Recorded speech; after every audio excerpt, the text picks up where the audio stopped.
Welcome back to the Obvious Choice podcast. Today we're talking about a commonality amongst basically every super successful person that I know. For reference, I'm an old man in this industry, in the online fitness industry. I calculated my age in dog years because I think that's actually an appropriate calculation. So I've been working in online fitness. I am 91 years old in dog years. Since 2011, I've been very active. Since 2013, I've been fully working in, full-time working in online fitness.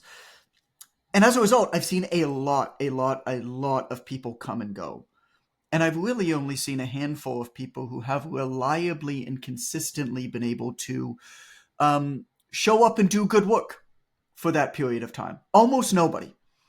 A few notable exceptions. You got like Brett Contreras, you got Jordan Syatt, like guys like that where they've kind of been doing their thing consistently for that amount of time.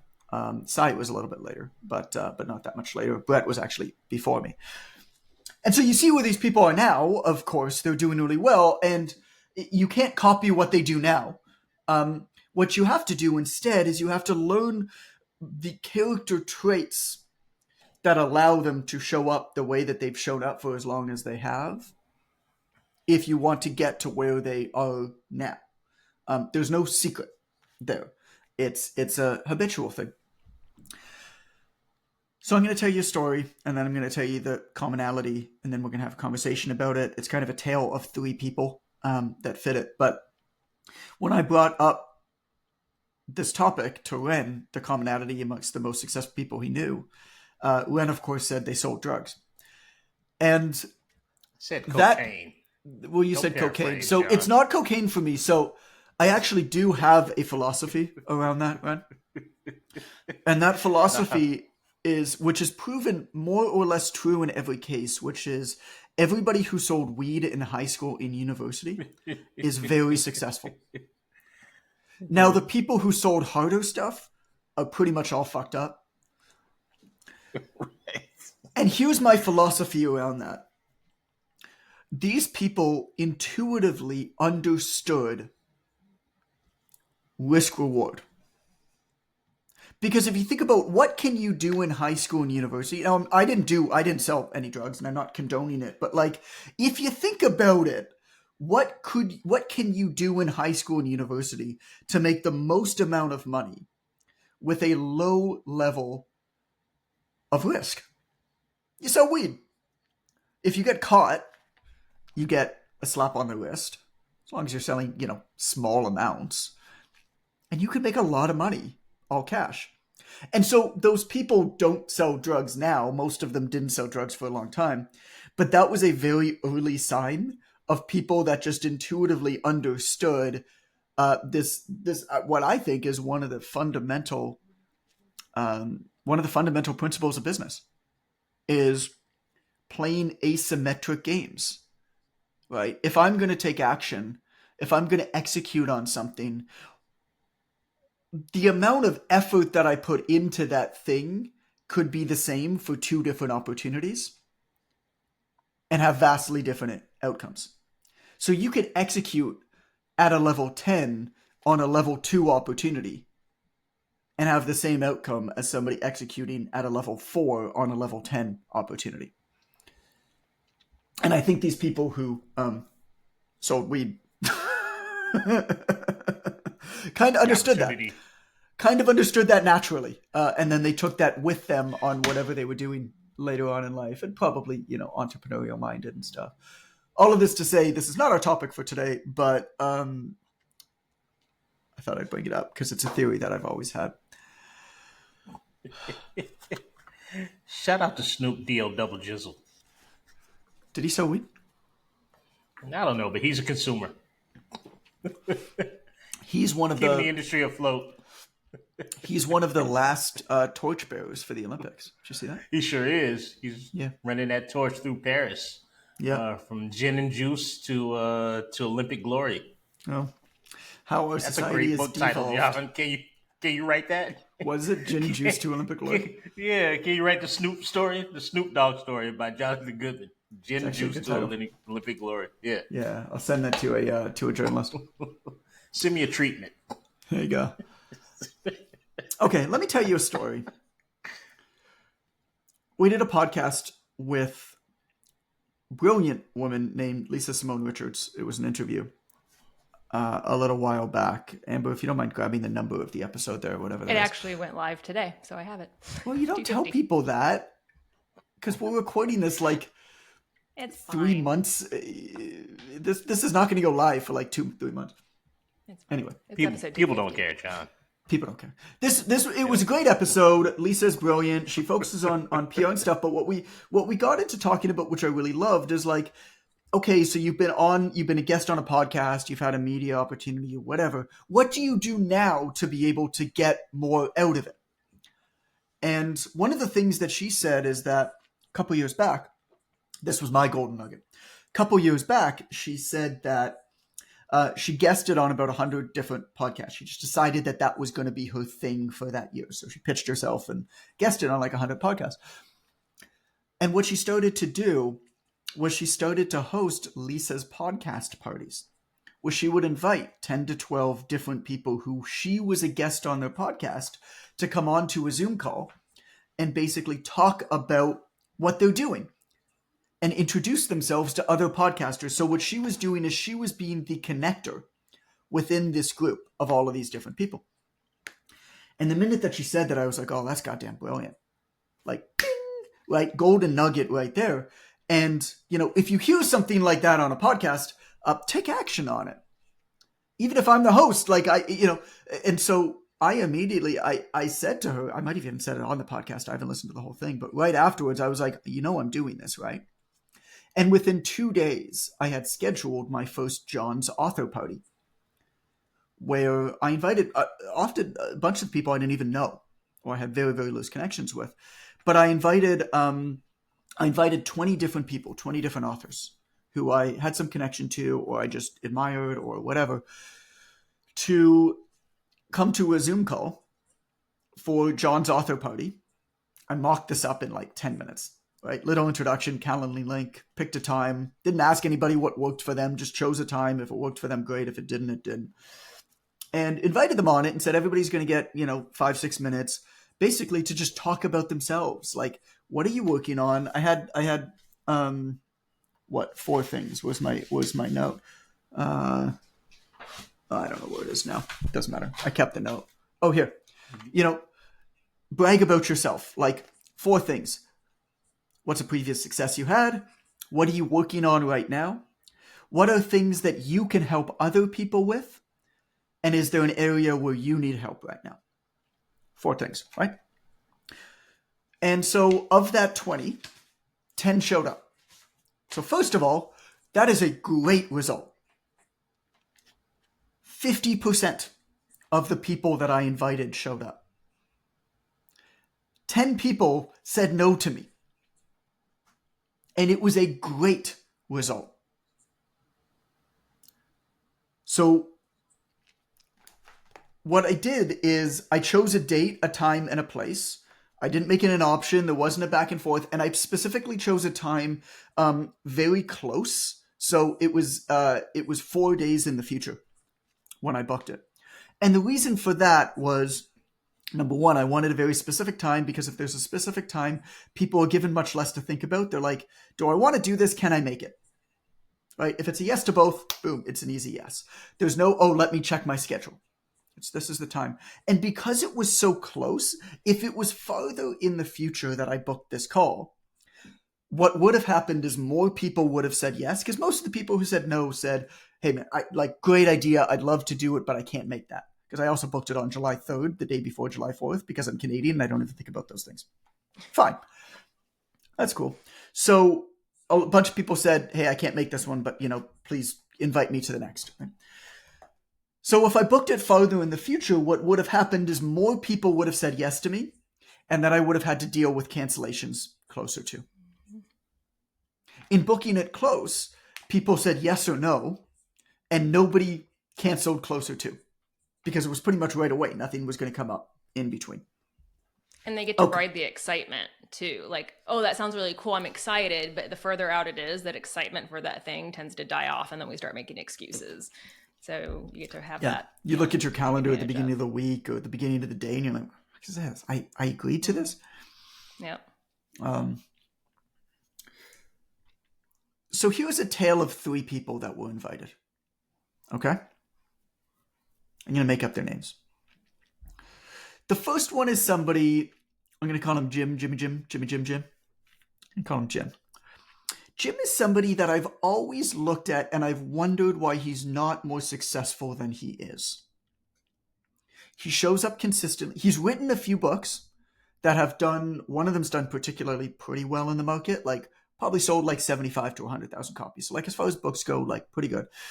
He's written a few books that have been well accepted. And he's been very, very consistent with content. He's built reasonably big online platforms. He's got a newsletter. But I've always wondered, I'm like, his work seems to be really good. He shows up all the time. He's been around for a while. Why isn't he more successful than he is? He really should be. He's checking off all the boxes. Jim didn't respond to my message. Just ignored it. I know for a fact that he would have seen it. Because when I was introduced to Jim about a year ago, it was by phone. And we spoke on the phone a lot. Like for about a month, we spoke on the phone 5 or 6 different times. We exchanged a bunch of messages. I have his email. We're connected on social media. I first texted him on the phone, didn't respond. Then closer to, I sent a reminder just like, hey, check in if you see this, whatever it was. What did I send it? I think I sent him a Twitter message and an email. No response to any of them. This is why Jim is not successful. Is because he's not willing to say no. And so as a result now, I don't hold anything against him, right? He couldn't make it. He didn't want to do it, whatever. He was busy. Fine. But I'm not going to include Jim in something I do. If I run across him, great. But I'm not going to go out of my way to include him in anything I do in the future. To me, that kind of behavior is a one-strike rule. Now, everybody who said, nah, man, I can't make it, or nah, man, I can't make it to this one, but I'd love to be to the next one, total respect. Even this guy who I invited to a phone call the other day, Amber, we spoke about this yesterday, where this guy said no to me. Yeah, it hurt. It stung.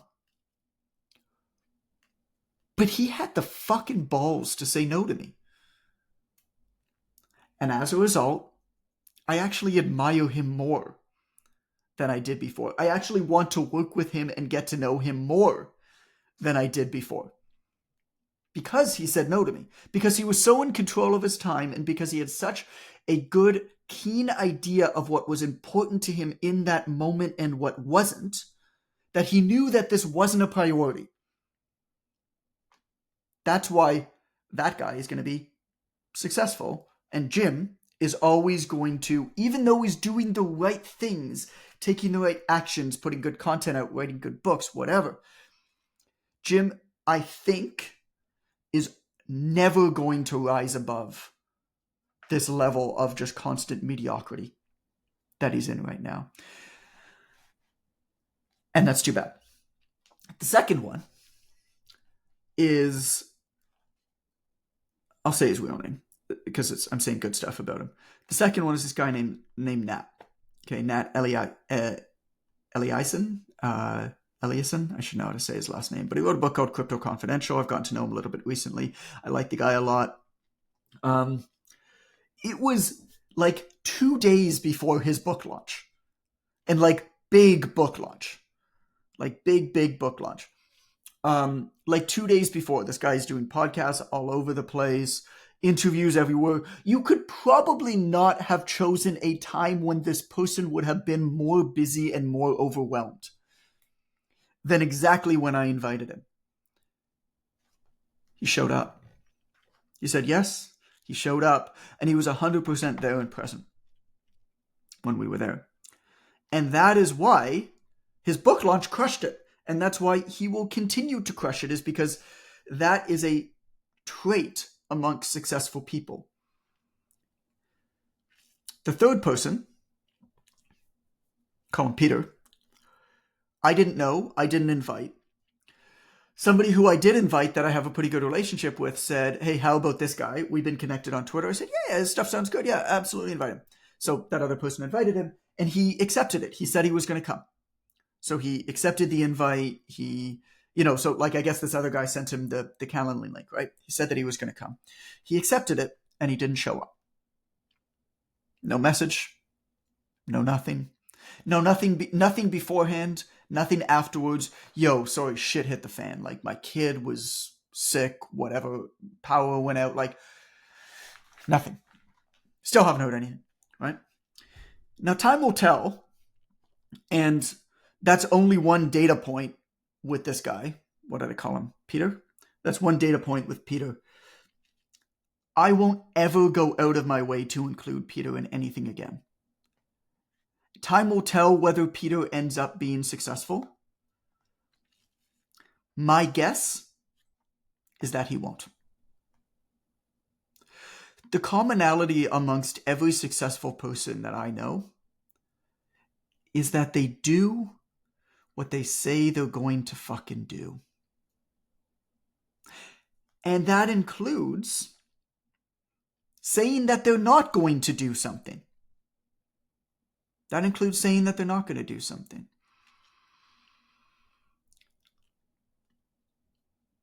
And that's actually a really rare trait. If you say you're going to do something, you do it. And you show up. If you can't make it, then you apologize. And you can't make it because stuff happens. If this person who didn't respond to the message was like Dwayne "The Rock" Johnson, yeah, I would have gotten it. But this guy is like somebody who I know. It's just a respect thing. They're trying to include you in something that they're doing. You say no if you don't want to do it. Sure. I say no to people all the time when I don't want to do stuff. Because I'm the most ambitious, lazy person that you know. But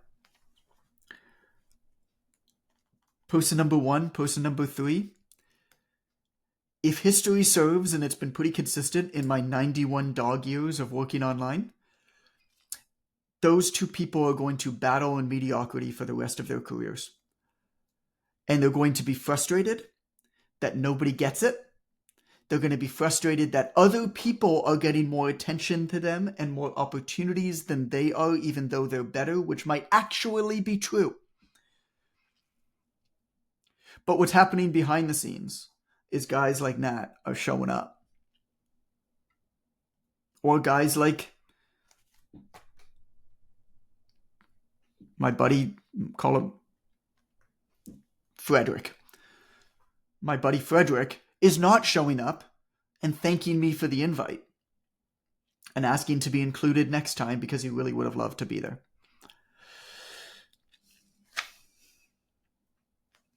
When you're old,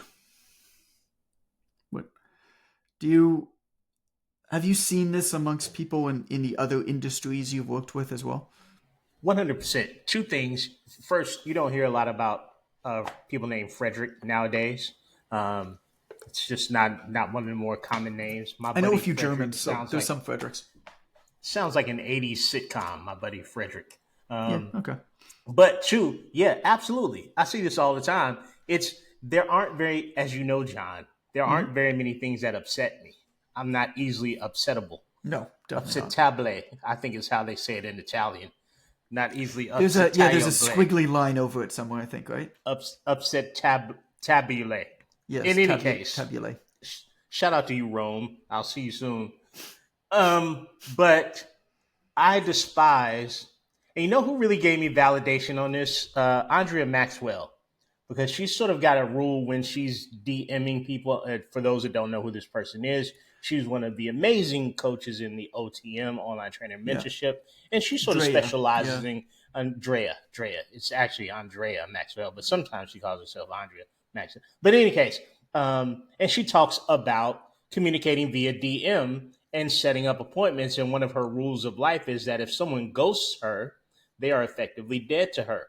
And that is such a stress reliever in life to realize that when people don't afford you the dignity of at least telling you where they stand, it's probably not the type of person that you want to interact with long term.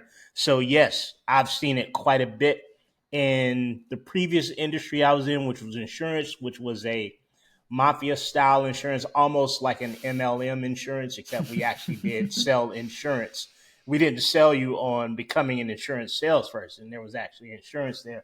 But in that case, you're interacting with a lot of people from all over the country, and sometimes people just they didn't show up, man. Yeah.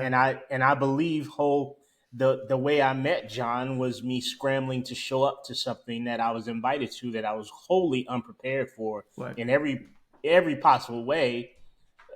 Driving across the United States to get a passport that I didn't know I needed to get to Canada, but I still said, find that "Hey, funny. man." How many I said, Americans "Hey." don't realize that a passport even exists because they never leave their own country? I never knew I needed it to go to Canada. I thought I only needed to go to hot places. But Yeah. in any case, I said, hey, absolutely, man, I'll be there. That sounds like a great event, great opportunity. I'll be there. The first rule of success is showing up. I would say one A would probably be communicating authentically about your intention to show up or not. It's a shitty thing to do to a person, I believe. Yeah, I mean, if it's a sales thing where, I mean, using the DM example, like if I'm talking to somebody, if I'm trying to get them a phone call for a sale and they didn't ask for the message Right. or the outreach, that's a different. Different I thing. still do try to. I get hit just like anybody else with 20 different messages today of like, hey, if we can guarantee you 3 new clients, blah blah blah. I get hit with those messages too, and I often don't see them just because I don't really check. But if I do see them, I actually say no, thank you. Right. And I if they think keep like going and going and going, I'm just like, dude, I'm not going to respond anymore. I appreciate the effort. I'm not interested. And then if they keep going, then yeah, sure, I'll block them. But in in but I Drea's don't. case, she's talking I don't about always.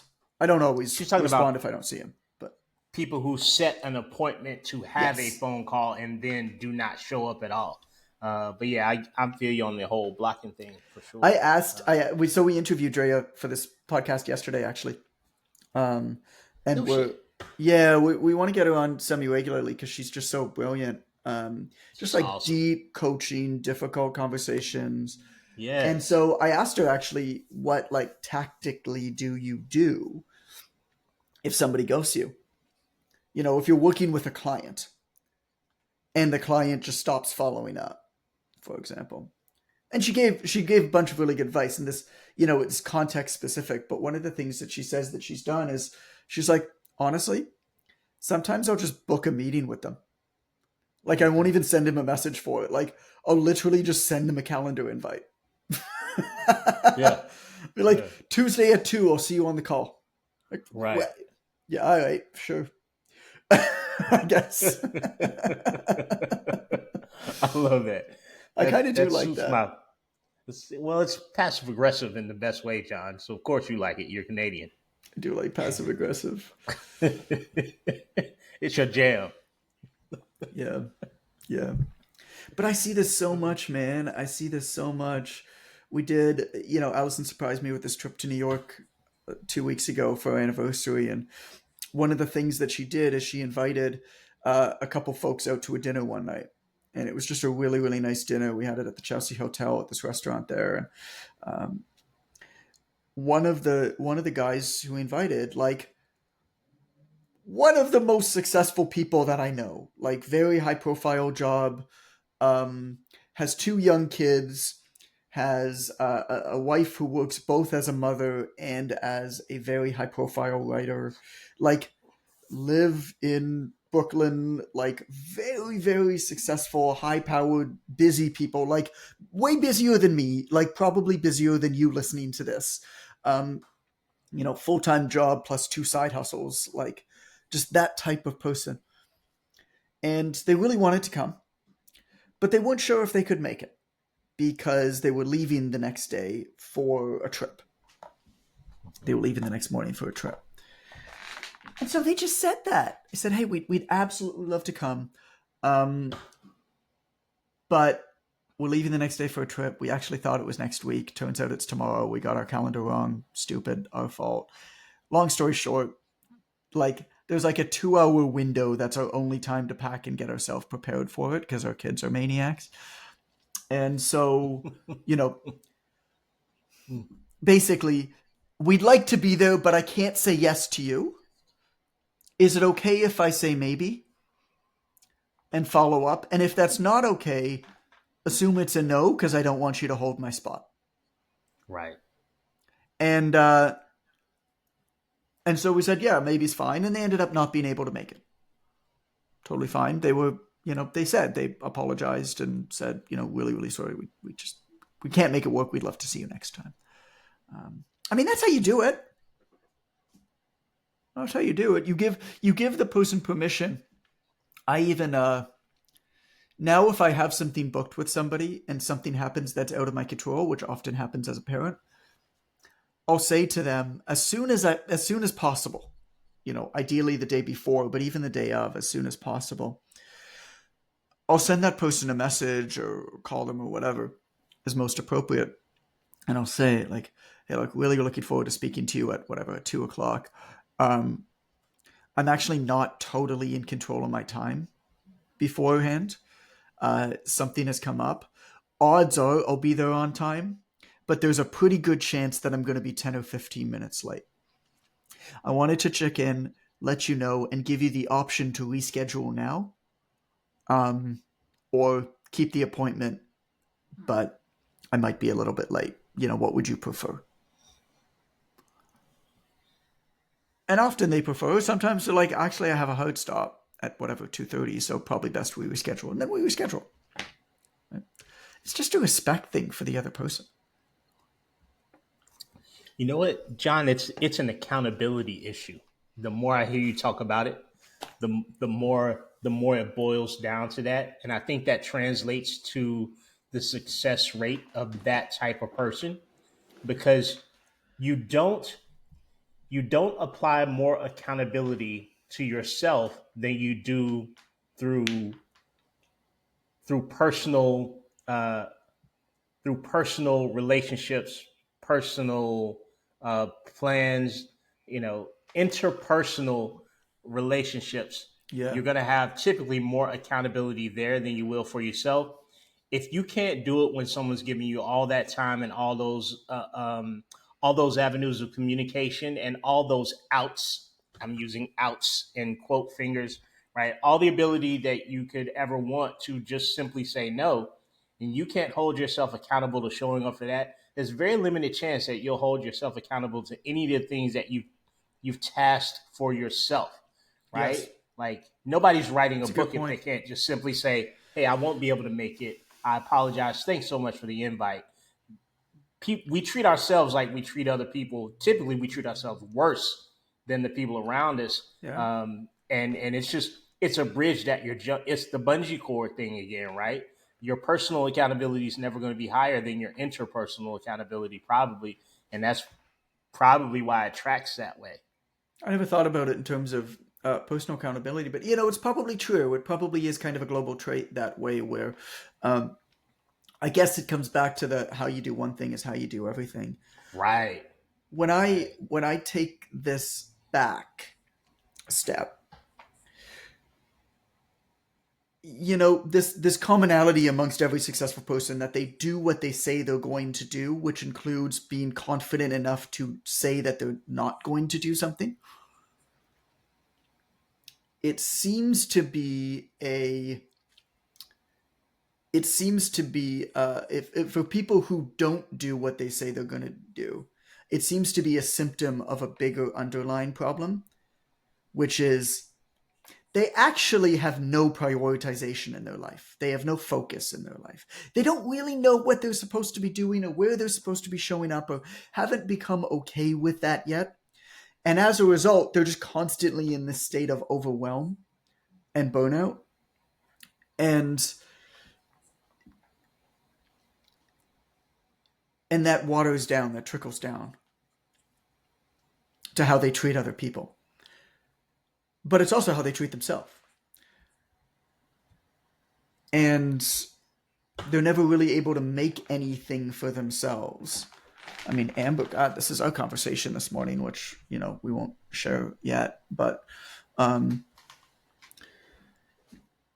many things, here's the challenging question for today, is how many things are you doing that are taking up your time that you're doing simply because you used to do those things, and as a result you self-identify with those things, or it's just easier to continue doing something even if it's not working that well than it is to stop that thing completely to put focus on the thing that is working extremely well that you're not giving enough focus and attention to? God, that's a hard question to answer. Well, we like homeostasis, right? Like we're more comfortable being uncomfortable because it's what we know versus taking the steps to potentially become more comfortable or more successful or whatever. It's like the devil, kind of idea. It's like, well, this may not be great, but I know what I'm doing at least, Yeah, I know what I'm doing and it's easy and I have my routines and I need to think that much, but it's not going that well. What was one of my favorite articles I've ever written was pretty soon after all the gym shutdowns happened as a result of COVID-19. And it was, I think the title of the article was The Fitness Industry is Fucked, a story about hope. Mm-hmm. And what I said in that article succinctly, was that most people who worked in fitness were not doing that well before COVID-19. But they weren't quite doing badly enough to force them to either make the decision to do something about it or leave and do something else. Mm-hmm. The worst state that you can possibly be in is in a state of just okay, but not very good. Because just okay is comfortable enough that it keeps you going, but not bad enough that it forces you to fix your shit. And what COVID-19 did is it made it bad enough. Everybody in fitness who was just kind of gliding through, who was really not doing that well. Most people in fitness before COVID-19 had really shitty fucking businesses. Terrible businesses. Businesses that quite clearly history has now proven had no redundancies in place, did not have any money in the bank for a rainy day, did not have any protection against unpredictable events, and had no ability to make even $1 if you're not directly trading it for time with your hard work and sweat on the floor on somebody else's schedule, not yours. If you had to write a bullet list of the worst types of attributes of a business to own or to be a part of, those would be part of it. And yet, most people that were working in fitness before COVID-19, that was their business. Not the people who worked with us for online training, but it was underground, right? And then COVID-19 came, and it showed them it showed them the glass house that they were living in. With a whole bunch of rocks through those windows. Man. Overnight, without warning. I mean, there was warning, but most people ignored it. And people had a choice to make. Should I get off the pot? Do something about it and learn how to build a better business. Learn how to leverage your time better. Learn how to charge more so that you don't have to work as many hours and you have more of a buffer. If you want to continue in person, or learn how to either do some stuff online, either on the side or full-time, to leverage your time better, or at least work on your schedule, not somebody else's. Even if you're still trading time for money, even if you're making the same amount of money online as in person, at least you're doing it on your schedule, not somebody else's. Mm-hmm. Or leave. which is fine. Many of the people who I know that left the fitness industry are living way better lives, and they're really happy because fitness is now in its rightful place for them, which is as a hobby. And they've actually regained their love for it because they don't have to feed their family with it. Those are both fantastic outcomes. What's up, Brent? I was just thinking about what you said about things being, that area of complacency, that good enough. Because my first day on a gym floor, I was 40 years old. 40 years old in like 2 months, and it only took me one day to be like, I can't do this shit for the next 10 years. Yeah, right. I gotta figure out a way to do this via the computer. I remember the distinct thought getting into a hot car in the middle of the summer. My feet were killing me, my ankles were killing me, and I said, and an Uber went by, and I was like, some motherfuckers can do transportation without having cars, and Right. Airbnb can do hospitality without having hotels. I should be able to do fitness without having a gym. Right. And that was the day that I thought I invented online training. Because in 2014, nobody was doing the shit. I was reaching for articles. I Yeah. actually found PTDC through Berardi, through Precision Nutrition. But There you was a saw an PTDC. Uber go by, eh? Yeah. And I was That's like, so interesting. that's a whole company that is dominating transportation, but they're just letting people use their own cars. I see people all the time that have their own equipment. Why can't I just sort of facilitate through the internet? I was Right. going from house to house at that point. In addition to being in a small boutique gym, also my business model was, I show up at your house at some pre-appointed time and we use the equipment you have in your house and I train you right there. And I was like, well, I don't want to stand up and count all day. I'm 40, Mm-hmm. right? So maybe I can do Uber for training. That'll be awesome. Um, but it but What's it but funny it was bad enough though. I wasn't 23 and loving it.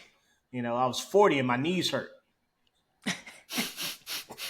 What's funny to me is that even back then, coaches were still doing quote unquote online training. Like, how many times did we all create programs for our clients to do on their own when they weren't with us? We were Yes. Right, already doing it.